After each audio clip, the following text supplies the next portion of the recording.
Shamu, everybody. I hope you all are having a wonderful night. Oh, here goes everything popping off.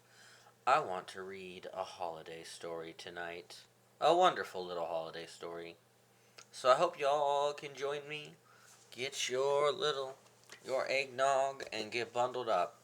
'Cause tonight I'm going to read how Griŋħu stole the Akitu festival.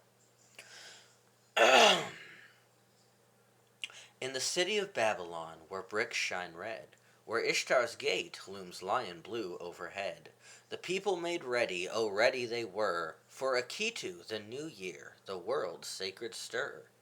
They swept every threshold, they washed every stone, they laid out the bread, and the dates neatly shone.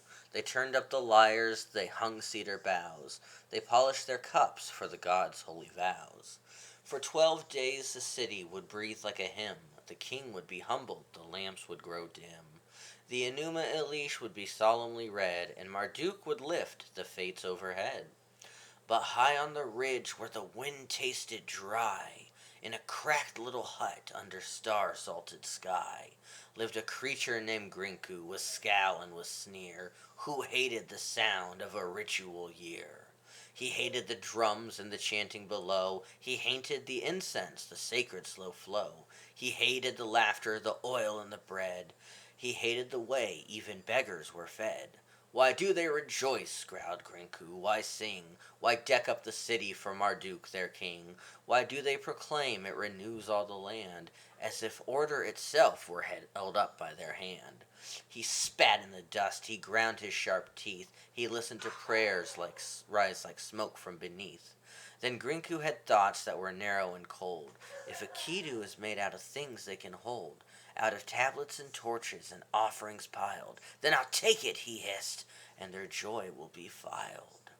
I'll steal it, he whispered, I'll empty the town, I'll pull their whole festival straight down, down, down. So late on the night when the moon turned to bone, when the river ran black and the watchmen would groan, he wrapped himself up in a priest's fraying hood and slunk like a jackal through temple and wood. First he crept to the storehouse, quiet as sin, where barley was stacked, where the jars were sealed in. He pinched all the oil, he took all the beer, he dragged off the dates for the year's first cheer. He stole the bright torches, the lamps and the wicks. He took the clean water, the salt and the sticks. He pocketed incense, sweet juniper smoke. He chuckled as though the gods had been broke. He tiptoed to scribes with their reed pens asleep, and lifted the tablets they'd labored to keep. He stole the long ritual lists, line by line, and tied them up in bundles with twine. He crept to the courtyard where banners were hung, where prayers had been practiced and blessings were sung, and he yanked down the garlands and wreaths in a heap, then stuffed them in sacks without losing his creep. He stole the fine garments the king would put on, he stole the bright crown and the staff, and was gone. He stole even the clapper and bell for the rites, so the morning would wake up with silence for lights. Then the last thing he stole in his spree, he crept to the shrine where the people would see the god's holy image, the symbol of rule, and he grinned like a thief who thinks temples are fools. He heaved and he hauled, he was wiry and mean, he pulled it away with its ordered routine, he wrapped it in cloth like a merchant's cheap ware, and dragged it uphill through the cold desert air. Up to his hut with the stolen Akitu, with jars and torches and tablets all too, with barley and banners and incense so sweet, with crown and with offerings piled at his feet. And now, Griŋħu snarled as the dawn began pale, I've stolen their new year, I've snapped the great nail that pins down their order, let's see how they fare, let's see how they sing when there's nothing in prayer. He peered from his cliff to the city below, expecting to hear the loud wailing and woe.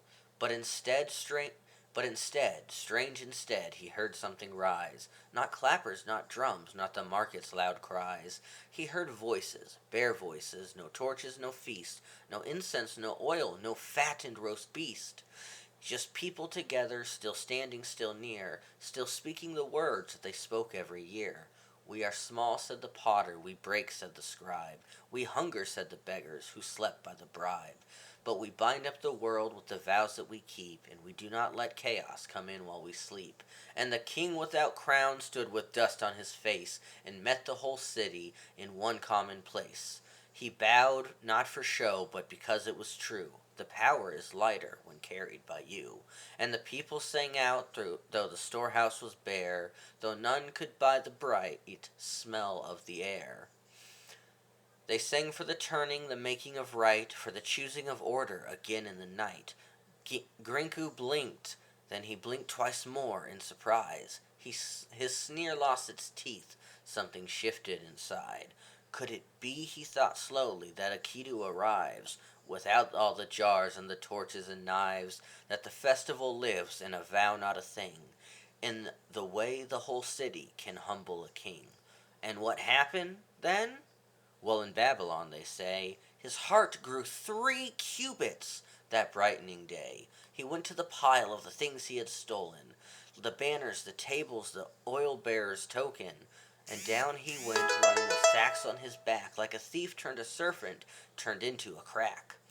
In the wall of his old self he crossed the gate, and returned every jar to his proper estate. He set down the torches, he laid out the bread, he gave back the crown like a shamefully fed man who'd eaten too much of his own sour pride. And the city, oh the city, made room at its side.